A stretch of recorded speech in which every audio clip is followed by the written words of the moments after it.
मैं आपको सदैव ही ये बात याद दिलाने दिलाने की कोशिश करता हूँ कि डुबकियां सिंध में गोताखोर लगाता है और जा जाकर खाली हाथ वापस लौट आता है। मिलते नहीं सहज ही मोती, मिलते नहीं सहज ही मोती, गहरे पानी में अब बढ़ता उसका दुगना उत्साह इसी हैरानी में।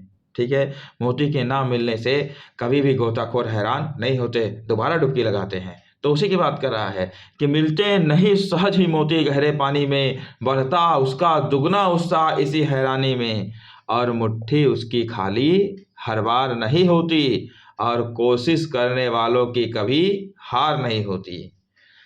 बिल्कुल इसी तरीके से कोशिश करिए, पढ़ते रहिए और मेरे इस चैनल पर बने रहिए।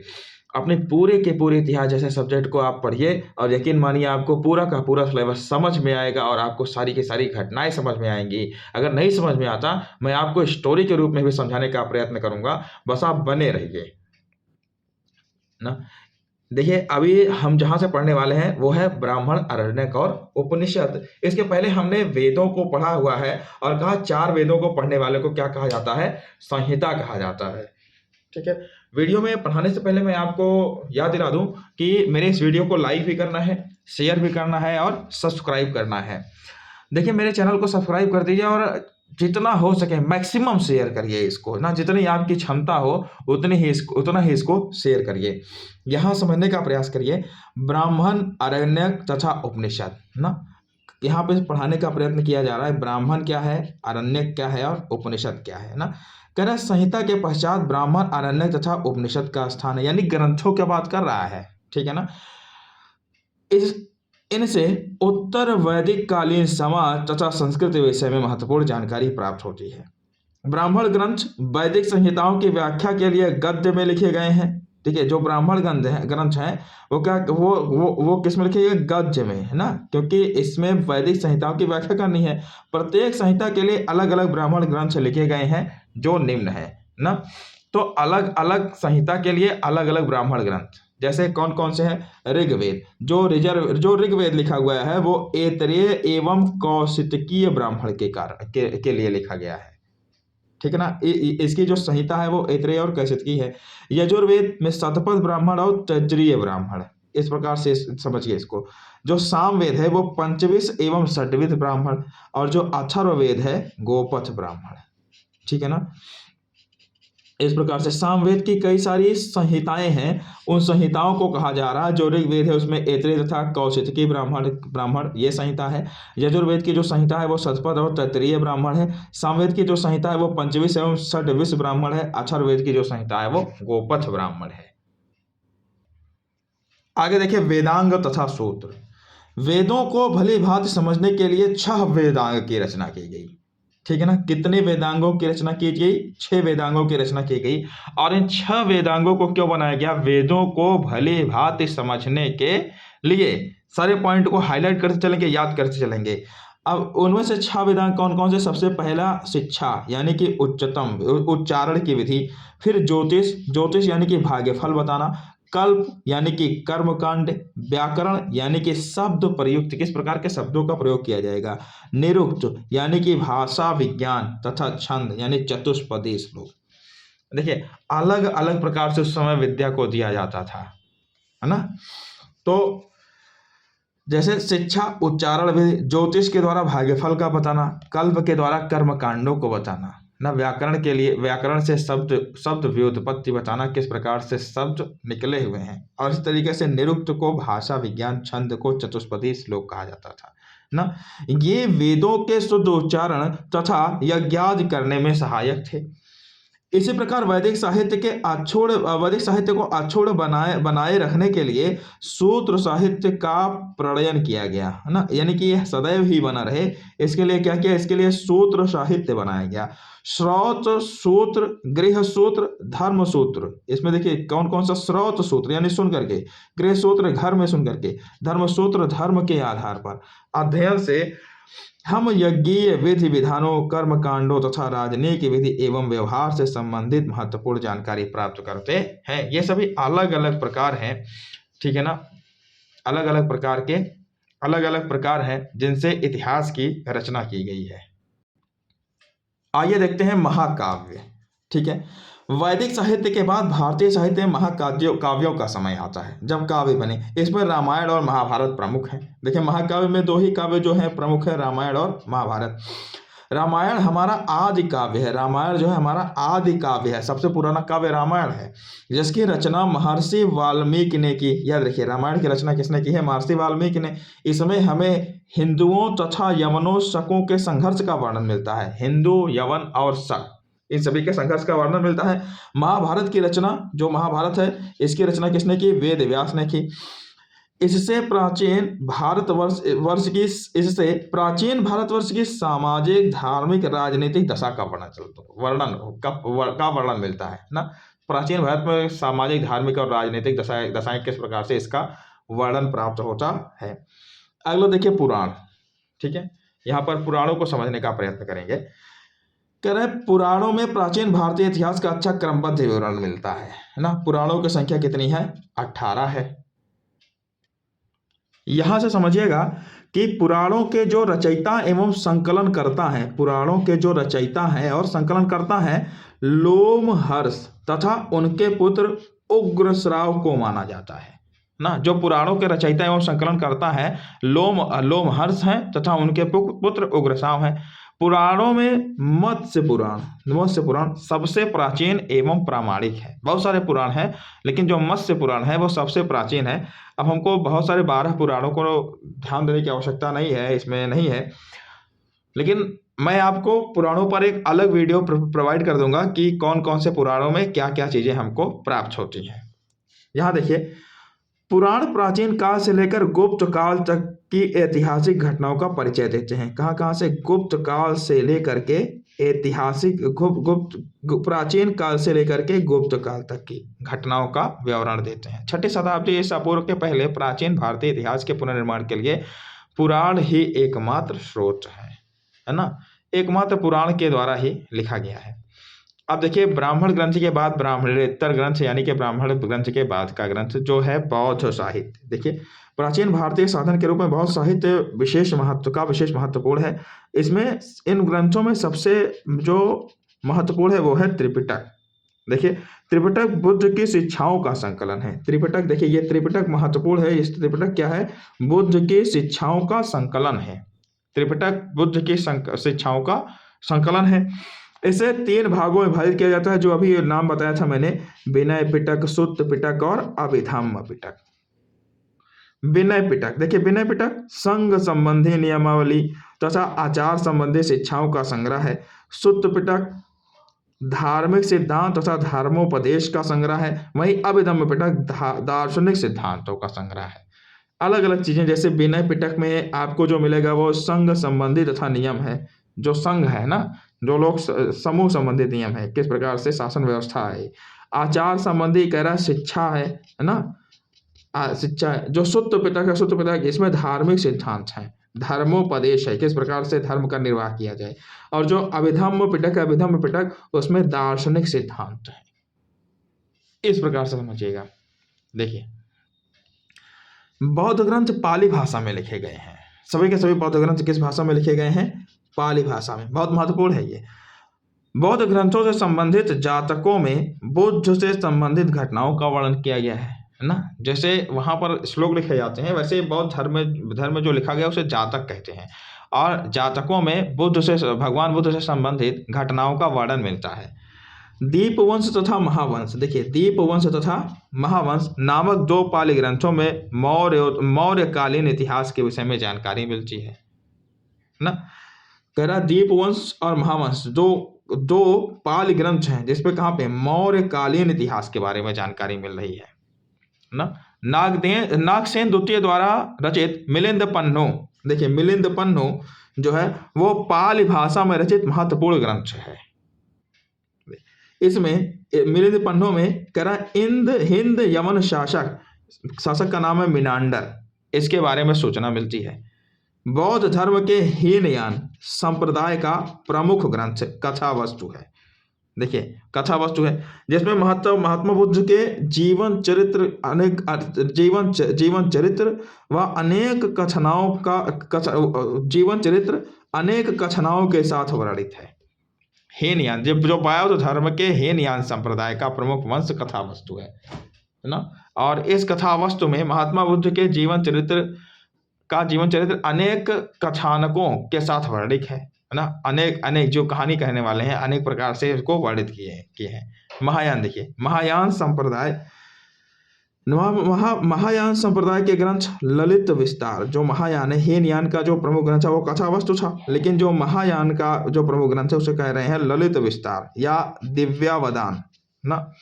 ललित विस्तार में बुद्ध को देवता मानकर उनके जीवन तथा कार्यों को चमत्कारिक वर्णन प्रस्तुत किया है ना। ललित विस्तार ने क्या किया है, बुद्ध को देवता माना है ना, देवता माना है और उनके जीवन का चमत्कारिक वर्णन किया है। और जो दिव्यावदान में अशोक के उत्तराधिकारियों से लेकर पुष्यमित्र शुंग तक के शासकों की सूची मिलती है ना। सम्राट अशोक, उनके उत्तराधिकारी और उसके बाद पुष्यमित्र शुंग।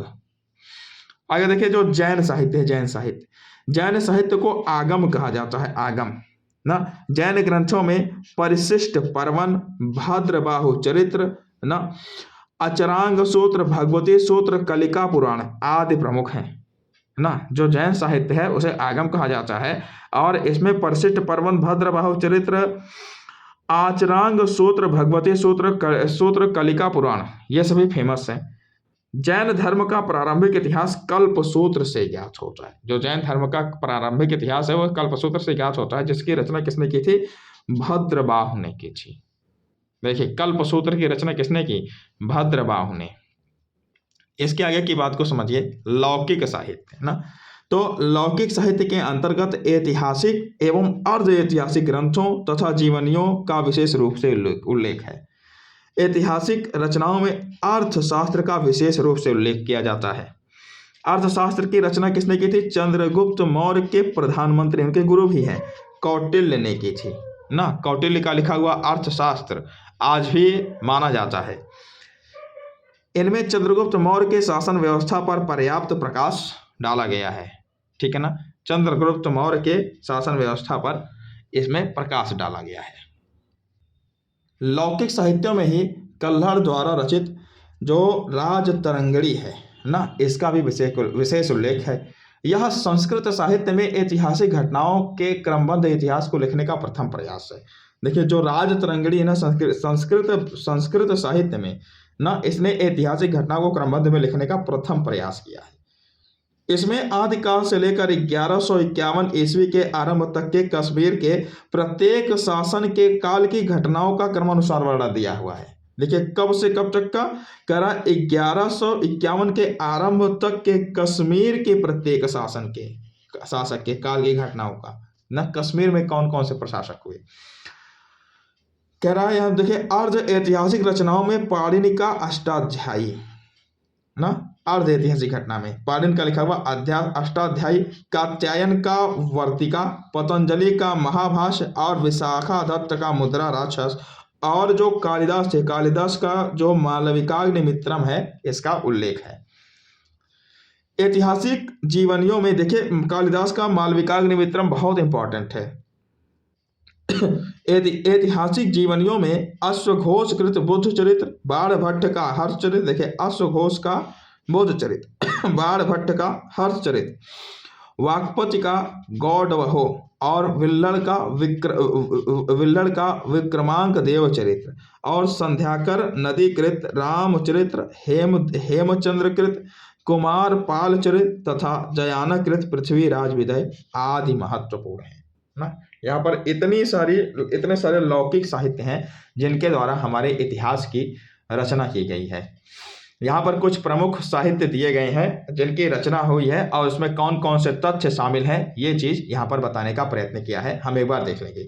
जो अष्टाध्यायी है, अष्टाध्यायी पाणिनि के द्वारा लिखी गई है, इसमें व्याकरण है, व्याकरण ग्रंथ है। दूसरा है मुद्रा राक्षस लिखा गया है विशाखा दत्त के द्वारा, मौर्य काल के बारे में पर्याप्त जानकारी मिलती है।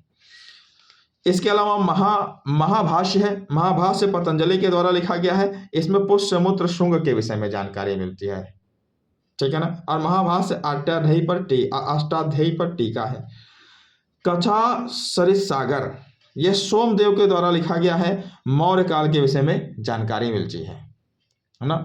बृहद कथा मंजरी क्षेमेंद्र के द्वारा लिखा गया है और मौर्य काल के विषय में जानकारी देता है। इसी तरीके से अर्थशास्त्र, अर्थशास्त्र अभी जानते हैं कौटिल्य के द्वारा लिखा गया है ना। आप सभी कमेंट सेक्शन में बताइएगा कि कौटिल्य का दूसरा नाम क्या है। अर्थशास्त्र यानी कि विषय राजनीति है, ये राजनीति के बारे में लिखी गई है, कौटिल्य के द्वारा लिखी है। मौर्य काल के बारे में यह भी प्रकाश डालता है ना। आगे चलिए, आगे है नीतिसार, जो है नीतिसार, ये कामंदक के द्वारा लिखी गई है। ये गुप्तकालीन राजतंत्र पर प्रकाश डालता है। देखिए कहाँ पर, गुप्तकालीन राजतंत्र पर प्रकाश डालता है। इस तरीके से मालविकाग्निमित्रम है, ये कालिदास के द्वारा लिखा गया है। ये शुंग वंश के बारे में बताता है। मृच्छकटिकम यानी शूद्रक गुप्त काल के बारे में यह भी बताता है। हर्षचरित्र बाणभट्ट हर्ष की उपलब्धियों का वर्णन है। और रामचरित्र संध्याकर नंदी रामचरित्र लिखा गया है। और बंगाल के शासक रामपाल की जीवन कथा है ये। देखिए बंगाल का एक शासक था, शासक का नाम था रामपाल, उसकी यह जीवन कथा है। इस तरीके से अगला पृथ्वीराज रासो, ये चंद्र बरदाई के द्वारा लिखा गया था। पृथ्वीराज चौहान की उपलब्धियों का वर्णन है इसमें। राजतरंगिणी कल्हड़ के द्वारा लिखा गया है। इसमें भी कश्मीर के राजवंश का क्रमबद्ध विवरण मिलता है। इस प्रकार से कुछ लौकिक साहित्य हैं। लौकिक साहित्य के अलावा कुछ विदेशी साहित्य हैं। देखिए विदेशी साहित्य जैसे कि यूनान एवं रोम के लेखक, चीनी यात्रियों के विवरण, अरब यात्रियों के विवरण। अलग अलग प्रकार के लोग यहाँ पर यात्रा करने आए और अपनी अलग अलग प्रकार से जानकारियों को प्रदान किया। उनको भी इतिहास को लिखने में समाहित किया गया है। तो हम देखते हैं वो सभी है क्या। आइए हम जल्दी से यूनान एवं रोम के लेखकों को देखते हैं। यूनान के प्राचीन लेखकों में देखिए टेसियस तथा हेरोडोटस के नाम प्रसिद्ध हैं। दो प्रसिद्ध नाम है, टेसियस तथा हेरोडोटस। देख लेते हैं। जो टेसियस है ईरान का राजवैद्य था और टेरियस के वर्णन अधिकांशतः कल्पित कहानियां हैं ना, जो पूर्णतः अविश्वसनीय है ना, कल्पित कहानियां जिनकी कल्पना की गई।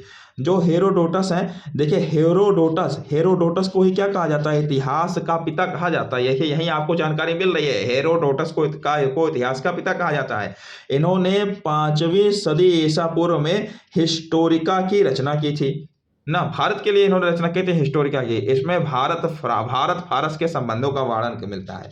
क्या मिलता है, भारत फारस के संबंधों का वर्णन मिलता है ना। इसी के अलावा देखिए जो सिकंदर के साथ आने वाले लेखक थे वो कौन कौन से थे, निर्याकस, ठीक है ना, आने सिक्रिटस और अरिस्टोबुलस। देखिए कौन कौन से लेखक थे, निर्याकस, आने सिक्रिस्टस और अरिस्टोबुलस। सिकंदर के पश्चात के लेखकों में 3 राजदूत है। कौन कौन से राजदूत है, मेगास्थनीज है, डाइमेकस है तथा डायनोसियस है। 3 है। कौन कौन से है, मेगास्थनीज है, डाइमेकस है तथा डायनोसियस है। ये सिकंदर के पश्चात है, सिकंदर के बाद। मेगास्थनीज ने, यहाँ से जो मेगास्थनीज ने थे उन्होंने इंडिका की रचना की जो सेल्यूकस निकेटर का राजदूत था।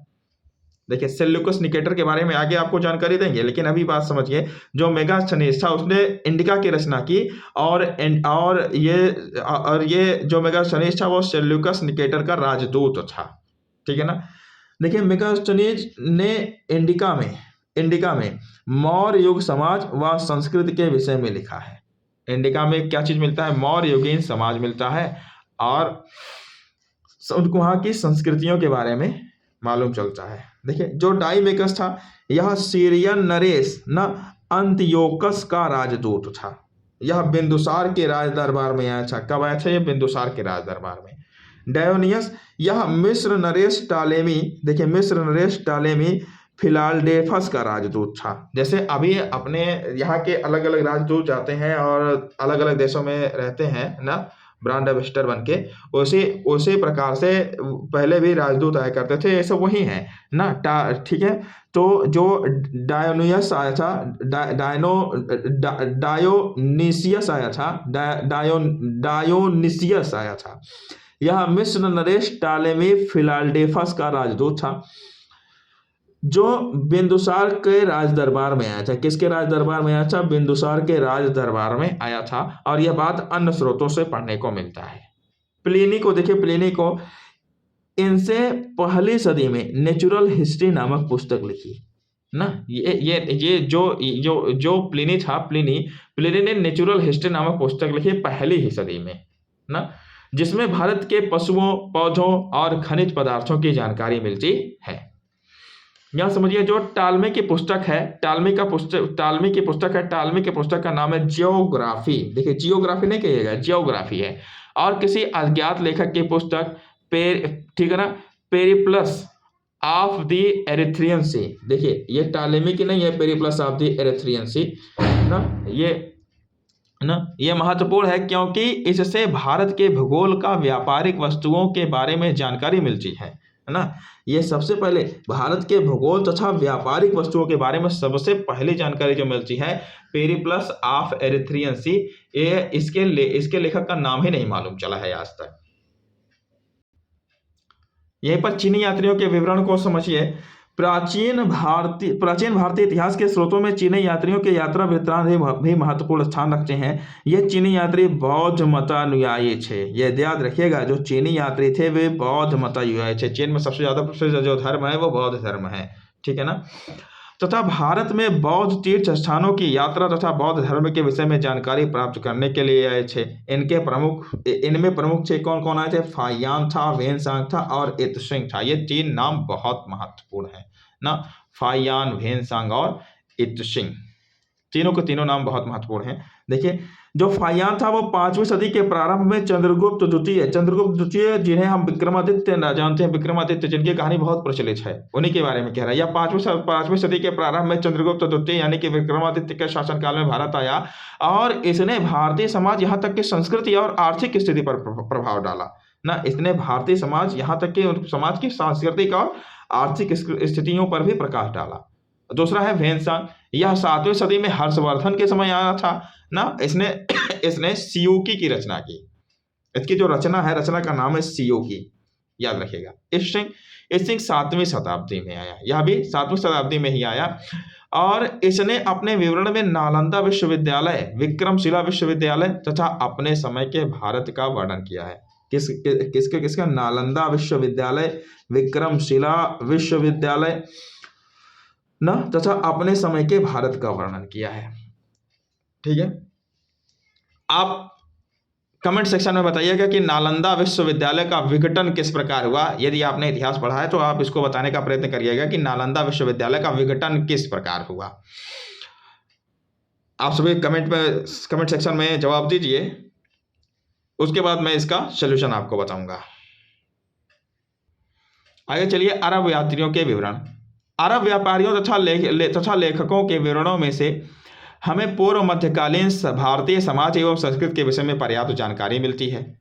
इन लेखकों में अल बरूनी और इब्न बतूता का नाम सर्वप्रथम है। देखिए, अरब यात्रियों में 2 ही नाम बहुत महत्वपूर्ण है। कौन कौन? अल बरूनी और इब्न बतूता ना। यहां पर अल बरूनी के बारे में समझिए। यह 11वीं सदी में महमूद गजनवी के साथ भारत आया। जो अल बरूनी था वो महमूद गजनवी के साथ भारत में आया था और अरबी में लिखी गई उसकी कृत है तहकीक हिंद। देखिए, तहकीक हिंद, ठीक है ना, या फिर किताबुल हिंद, भारत की खोज। इसका मतलब भारत की खोज आज भी इतिहासकारों के लिए महत्वपूर्ण स्रोत है। सर्वप्रथम 1888 ईस्वी में एडवर्ड साची ने अरबी भाषा से तहकीक हिंद का अनुवाद अंग्रेजी में कर दिया। देखिए, एडवर्ड साची ने क्या किया? अरबी भाषा से तहकीक हिंद का अनुवाद किसमें कर दिया? अंग्रेजी में कर दिया। अरबी लेखकों में अल बरूनी के अतिरिक्त अल बिलादुरी, सुलेमान, हसन निजाम, फरिश्ता, निजामुद्दीन, इब्न बतूता आदि भी प्रमुख हैं। यही देखिए, इब्न बतूता के बारे में समस्त जानकारी दी गई है। इनके द्वारा लिखा गया जो यात्रा वृत्तांत था वो रेहला है ना, जो अरबी भाषा में रचित है। यह 14वीं शताब्दी में भारतीय उपमहाद्वीप के सामाजिक और सांस्कृतिक जीवन के विषय में प्रचुर तथा सबसे रोचक जानकारियां देता है ना। 14वीं शताब्दी की बात कर रहा है ना। आगे आपको बताएंगे 14वीं शताब्दी में क्या क्या हुआ, लेकिन अभी बात समझिए। जो इब्न बतूता का रेहला है, रेहला भारत के इतिहास में 14वीं शताब्दी के बारे में जानकारी प्रदान करता है। जो कुछ भी 14वीं शताब्दी के बारे में जानकारियां मिलती हैं वो रेहला के द्वारा मिली हैं। यहां समझिए, सुल्तान मोहम्मद बिन तुगलक ने उसे दिल्ली के काजी के पद पर नियुक्त कर दिया। देखिए सुल्तान कौन है, मोहम्मद बिन तुगलक, ये तुगलक वंश का था और इसने क्या किया, दिल्ली में काजी के पद पर उसे बना दिया और बाद में उसे अपना राजदूत बनाकर कहाँ भेज दिया, चीन भेज दिया। देखिए इब्न बतूता को चीन में भेज दिया। यही इब्न बतूता है जिनके ऊपर गाना बना हुआ है, इब्न बतूता पहन के जो जूता ना, हाँ निकला तो करता है चुर। तो भैया ज़्यादा इनका जूता इसीलिए हमको लगता है चुर कर दिया गया, चुर कर दिया था क्योंकि इन्हें मोहम्मद बिन तुगलक ने चीन भेज दिया था, है ना। चलिए आगे देखिए, और बहुत सारी अफवाहें हैं जिन पर हम ध्यान नहीं देंगे, जो हमारी बुक कहती है हम उसी पर ध्यान देंगे। इस प्रकार से देखिए, कह रहा जो प्राचीन भारतीय इतिहास है उसको 3 भागों में बांट दिया गया है, प्राग ऐतिहासिक काल, आद्य ऐतिहासिक काल और ऐतिहासिक काल। देखिए प्राग ऐतिहासिक काल, ऐतिहासिक काल और ऐतिहासिक काल। जो प्राग ऐतिहासिक काल है अपना, प्राग ऐतिहासिक काल में कोई भी लिखित साक्ष्य उपलब्ध नहीं है, पुरातात्विक साक्ष्य उपलब्ध है ना। देखिए जो लिखित साक्ष्य है वो नहीं मिलता है और जो पुरातात्विक साक्ष्य वही मिलता है ना। अब देखिए ये जो प्राग ऐतिहासिक काल है ना, प्राग ऐतिहासिक काल ना, वो 3 भागों में बांटा गया है। याद रखिए प्राग ऐतिहासिक काल को 3 भागों में बांटा गया है। जैसे उदाहरण इसका पाषाण काल है, प्राग ऐतिहासिक काल को कह रहे हैं पाषाण काल, जैसे पुरा पाषाण काल, मध्य पाषाण काल और नव पाषाण काल। इससे भी पुरानी संस्कृति है, इससे भी पुराने प्रकार के मानव थे, लेकिन सबसे पहले जहाँ पत्थरों का यूज करने लगे वहीं से पाषाण काल माना जाता है कि मनुष्य पहले पत्थरों का उपयोग किया जाता है, तो वहीं से ही है। प्रारंभ से जो 10,000 ईसा पूर्व तक का काल है उसे हम पूरा पाषाण काल मान लेते हैं। 10,000 से लगभग 5500 ईसा पूर्व तक के समय को हम मध्य पाषाण काल मान लेते हैं और 5500 से 3000 ईसा पूर्व तक के काल को हम नव पाषाण काल मान लेते हैं। वहीं जो पूरा पाषाण काल है ना, सबसे लंबा समय है क्योंकि प्रारंभ से 10,000 ईसा पूर्व तक का समय, तो इसको भी 3 कालखंडों में विभाजित कर दिया गया। जैसे कि सबसे पहले निम्नपुरा का पाषाण काल जो प्रारंभ से 1,00,000 ईसा पूर्व है ना, मध्यपुरा पाषाण काल 1,00,000 ईसा पूर्व से 40,000 ईसा पूर्व और वहीं उच्चपुरा पाषाण काल 40,000 से 10,000 ईसा पूर्व। देखिए प्रारंभ से 10,000 ईसा पूर्व को भी यहाँ पर डिवाइड किया गया है। कह रहा है जो प्रारंभ से 1,00,000 ईसा पूर्व था वो क्या था, निम्नपुरा पाषाण काल था। 1,00,000 से 40,000 ईसा पूर्व क्या था, मध्यपुरा पाषाण काल था और 40,000 से 10,000 ईसा पूर्व क्या हुआ, उच्चपुरा पाषाण काल हुआ। इस बात को समझिएगा कि ईसा पूर्व सदैव ही उल्टा रहता है ना, क्योंकि ये ईसा मसीह के जन्म से पहले है। 0 को यदि हम ईसा मसीह का जन्म मानेंगे तो इसके ऊपर चलेंगे तो बिफोर सेंचुरी, तो ऊपर चलेंगे तो इस प्रकार से नंबर हमेशा बढ़ते जाएंगे, 1 2 3 4 इस प्रकार से बढ़ते जाएंगे। तो जितना अधिक होगा ईसा पूर्व में समझिए उतना ही पुराना है, इस बात को समझिएगा, और जितना कम होगा उतना ही नया है। यहां से तो यही कह रहा है, देखिए सब देखिए 1,00,000 ईसा पूर्व से 40,000 यानी कि बहुत पुराना, वो प्रारंभ से 1,00,000 ईसा पूर्व उससे भी पुराना, ऐसी बात कह रहा है। ये इस बात को समझिएगा, है ना, वरना कुछ बच्चों को कालखंड में प्रॉब्लम होती है, तो यहाँ पर मैंने कालखंड के बारे में जानकारी देने का प्रयत्न किया है। यह जो भारतीय इतिहास के विकास का जो दूसरा क्रम है उसे हम आद्य ऐतिहासिक काल कहते हैं, जिसके बारे में लिखित साक्ष्य है, परंतु जो लिपि है वो अभी तक पढ़ी नहीं गई है।